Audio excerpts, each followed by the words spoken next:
Mahigit 4 na dekada na nakaalipas na maging balang buong mundo dahil sa pagwawakas ng buhay ng isa sa makapangyarihan drug lord sa Pilipinas na nagdulot ng malaking takot para sa mga nagbabalak na tularan ng taong ito.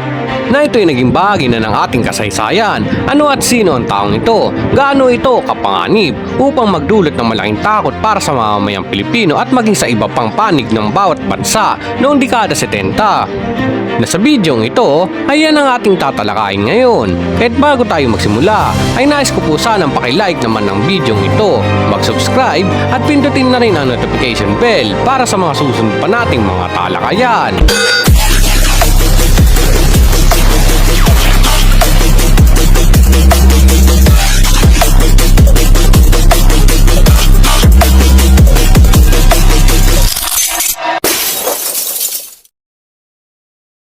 Noong 1960s ay mayroong isang negosyanteng Chinese na nagtungo ng Pilipinas upang dito ay magnegosyo. Siya ay nagngangalang Lim Sing alias Ganso Oso na ipinanganak noong April 27, 1909 sa bansang China.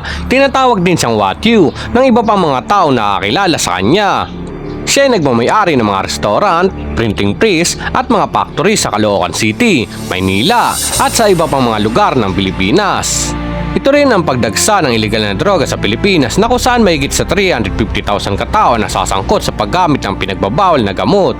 Mababata man ito matanda at noong September 21, 1972 dahil sa lumalalang banta ng terorismo at krimen kasama na ng ilegal na droga ay diniklara ni dating Pangulong Ferdinand E. Marcos ang batas militar o martial law sa buong lalawigan ng Pilipinas na ito na may ibinalita sa telebisyon at radyo noong September 23, 1972. Dahil sa lumalalang ilegal na droga sa Pilipinas ay binuo ang Philippine Constabulary Anti-Narcotics Unit o KANO na ito'y tinawag na Dama de Noche na isang sikretong operasyon para sa pag-aadakip ng pinakamakapangyarihang drug lord sa Pilipinas. Dahil sa lakas at laki ng impluwensya neto sa mga politiko ay naipagtulungan ng mga opisyal ng United States Bureau of Narcotics and Dangerous Drugs. At noong September 1972, 4 na buwan pa lamang ang nakalipas nang ideklara ni Marcos ang martial law ay sinalakay ng KANO ang mga pag-aaring negosyo ni Lim Sing gaya ng restaurant at mga factories. Dito nga'y tumambad sa mga sundalo at kapulisan ang mga laboratorio na nakatago sa mga restaurant ni Lim Sing. Bulto-bulto mga pinagbabawal na gamot at heroin ang kanilang mga nasabat na tinatayang nasa 3 milyong piso. Ang halagang ito mga kahalo sa panahong ito ay napakalaking halagang pera na. Isipin na lang natin na sa panahong ito ang sahod ng mga kapulisan ay 700 pesos lamang sa loob ng isang buwan. Sa pagdinig ng kaso ni Lim Sing ay napatunayang siya ay nagkasala at hinatulan ng panghabang buhay na pagkabilanggo. Subalit ito'y nabago at itinaas sa parusang kamatayan ni dating Pangulong Ferdinand E. Marcos sa pamamagitan ng firing squad.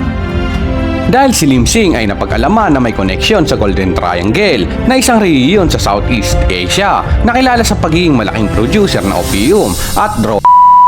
Ito'y binubuo ng Myanmar, Thailand at ng Laos. Kilala rin ito bilang isa sa mga pinagmumula ng mga ilegal na droga pupunta sa iba't ibang bahagi ng mundo.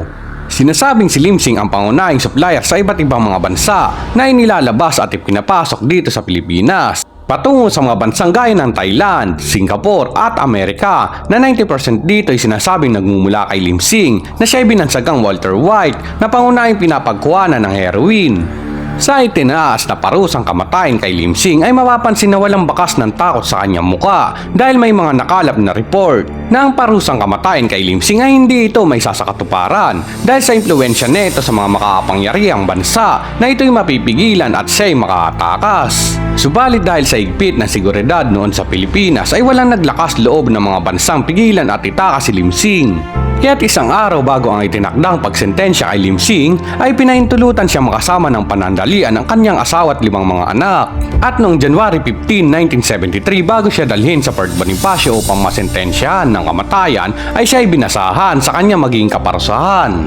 On transit or transport heroin, which is a prohibited drug, and acted as broker in any of the aforementioned transactions. In that Lim Sing alias Ganso, subject to trial by military tribunal. Sa pagdating ni Limsing sa Port Bonifacio kasama ang mga sundalong escort niya ay mapapansing napakaraming tao at mga media na dumating upang masaksihan ng buong mundo ang magiging kaparusahan ng isa sa makapangyarihang drug lord sa mundo. Ito ay pinag-utos ni Marcos sa kanyang asawa na si First Lady Imelda at sa Chief of the Philippine Constabulary na si Fidel B. Ramos na ipakita sa publiko at maibalita ng live sa mga telebisyon sa buong mundo kung paano mawawakasan ng Pilipinas ang isa sa mga makapangyarihan drug lord sa mundo. At sa pagsapit ng saktong alas 6 ng umaga, January 15, 1973, ay binaril si Limsing ng 8 sundalo, 30 bala ang tumama sa iba't ibang bahagi ng kanyang katawan. Na ito'y sinundan ng pagbabanta ni dating Pangulong Marcos sa telebisyon sa buong mundo na kung sino man ang magbabalak na magpakalat muli ng ilegal na droga sa Pilipinas ay ito ang kanilang sasapitin. Sa pagkamatay ni Limsing ay unti-unting nanahimik ang droga sa Pilipinas dahil sa takot ng kanilang sasapitin. Ito'y itinuring ng Administrasyong Marcos na tagumpay sa pagsugpo ng ilegal na droga sa Pilipinas. Sa aking pagsasaliksik, sa panahong ito ng martial law ay si Limsing lamang ang natulan ng parusang kamatayan maliban kay Ninoy Aquino na inatulan ng parusang kamatayan subalit hindi nangyari dahil siya ay na-assassinate.